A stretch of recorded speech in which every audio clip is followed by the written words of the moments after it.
Ele não ficava no banco distribuindo Gatorade, não. Ele entrava e metia gol. Cara, você já parou pra pensar a quantidade de jogadores rejeitados pela seleção que já existiram? Isso considerando só dos anos 90 pra cá, né? É um absurdo. Então nós montamos um time e você vai analisar. Será que é time de Copa do Mundo?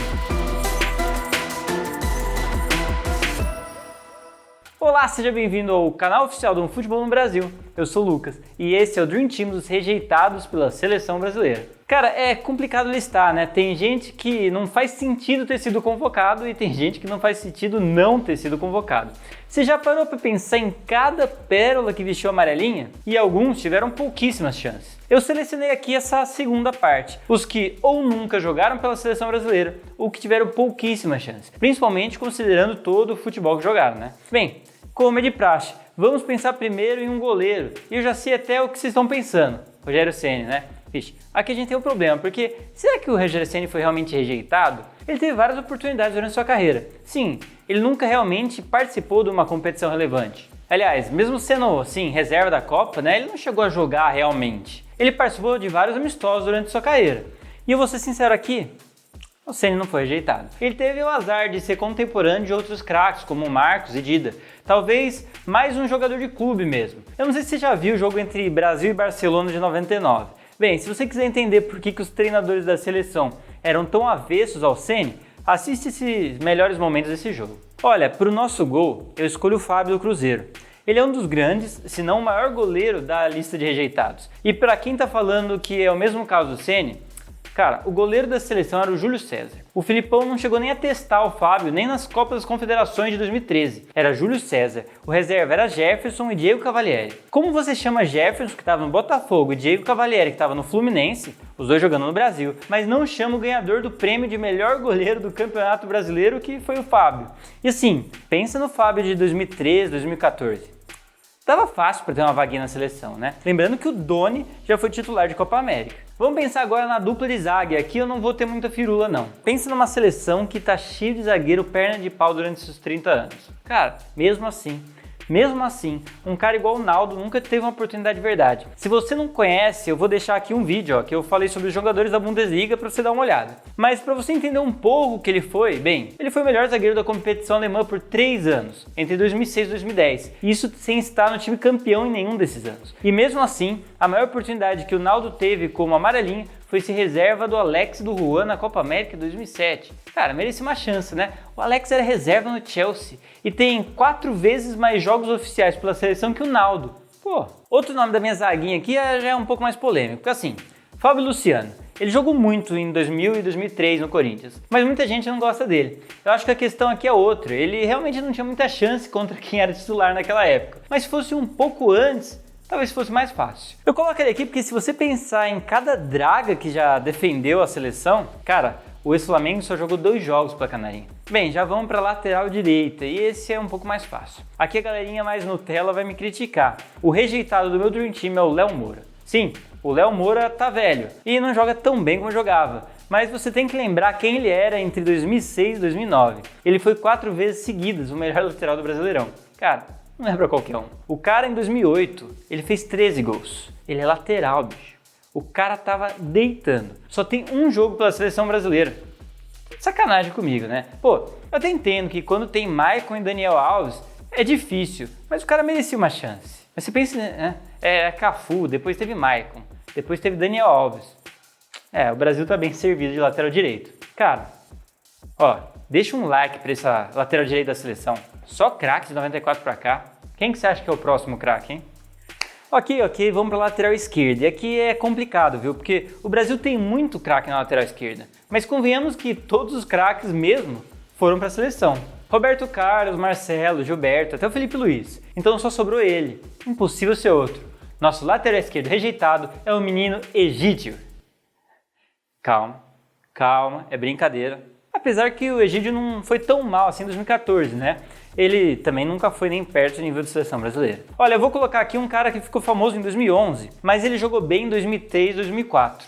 O Léo dos Santos. O cara do vamos ver se o Barcelona é isso aí. Bem, ele jogava muito no Santos, no começo dos anos 2000. Ele tinha 26, 27 anos e foi o melhor lateral esquerdo do Brasileirão em 3 anos, entre 2001 e 2004. naquele timaço do Santos, de Robinho e Diego, que ganhou o Brasileirão em 2002 e 2004. Aquele Léo merecia uma chance de verdade. No começo, ainda era a época de Roberto Carlos, né? Aí complica, mas pô, com o Gilberto de titular, dá pra revezar de vez em quando, né, pô? Ó, vamos pro meio campo e as coisas começam a ficar interessantes aqui, porque como o Brasil teve craques incríveis durante os últimos anos, aconteceu de outros craques tão incríveis quanto não terem tido oportunidades para aparecer na seleção. Por exemplo, o Arouca, lá em 2010, 2011. O cara jogou muito no Santos. Ele era a segurança daquele time completamente ofensivo. Ele corria mais que tudo no mundo. Libertadores 2011, o cara voando, e mesmo assim, sem convocações. Ele atuou só por 4 partidas pela Canarinho e mesmo assim como reserva. Cara, se você pensar que o Filipão convocou 7 volantes diferentes em 2012 e nenhum deles era o Arouca, pô, Filipão. E olha que ainda poderia colocar um cara que vocês conhecem melhor. Outro grande ajeitado da posição é um tal de Fabinho do Liverpool. Você conhece? Pois é, o cara deita na Premier League. É um dos melhores meio-campistas do campeonato inglês, quiçá do mundo, e nem oportunidade o cara tem na seleção do Tite. Ele foi chamado lá em 2014 só para jogar na lateral direita, mas nem era o auge dele, e agora que o cara tá jogando muito, o Tite me chama o Fernandinho? Ah, me respeita, né? Bem, aqui ficou o Arouca e estão faltando ainda 2 posições aqui na meiuca. Ah, aqui é fácil, né? Porque são 2 clássicos desse tema, que sempre são citados e lembrados merecidamente. Alex e Djalminha. Vamos falar primeiro do Alex, que eu acho que é a maior injustiça de verdade. O Alex jogou em um nível lá, de 98 até 2003 no Brasil, cara, um nível surreal. Ele no Cruzeiro foi melhor meia, melhor jogador do Campeonato Brasileiro, depois na Turquia, melhor jogador do Campeonato Turco por 3 vezes até 2010. E pra quem tá falando que isso aconteceu porque o Campeonato Turco era fraco, em 2008 ele foi líder de assistência da Champions League. Só que,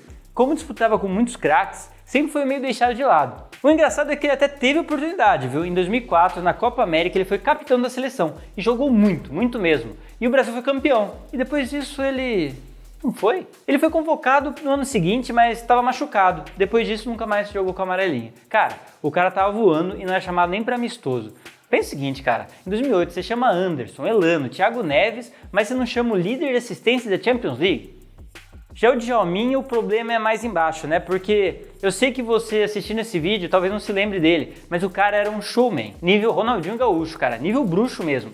Talvez menos agudo, mas o Djalminha sempre teve tudo para ser um dos melhores jogadores do mundo. Ele em 97 jogou muito na seleção. Ele foi campeão da Copa América, deitando junto com aquele timaço que tinha Ronaldo, Romário no ataque, mas foi completamente esquecido depois disso. E não é que ele estava sumido não, ele foi parte do timaço do La Coruña, que ganhou a La Liga em 2000, a Copa do Rei em 2001 e conseguiu chegar na semi da Champions em 2004. Só que o Djalminha tinha uns problemas extracampo. Por exemplo, nesse período, que era o auge do jogador, ele estava bem cotado para ir para a seleção de 2000, para ir para a Copa do Mundo, mas deu uma cabeçada no treinador do La Coruña e acabou cortado da Canarinho. E olha, depois você procura umas jogadas dele que o cara era incrível mesmo, o cara era um monstro. O próprio Cafu já disse que o Djalminha é o cara mais habilidoso com quem ele já jogou. Pois é, o Cafu. Vamos para o nosso ataque. Aqui temos 3 nomes mais antigos, mas que mereciam reconhecimento na seleção brasileira.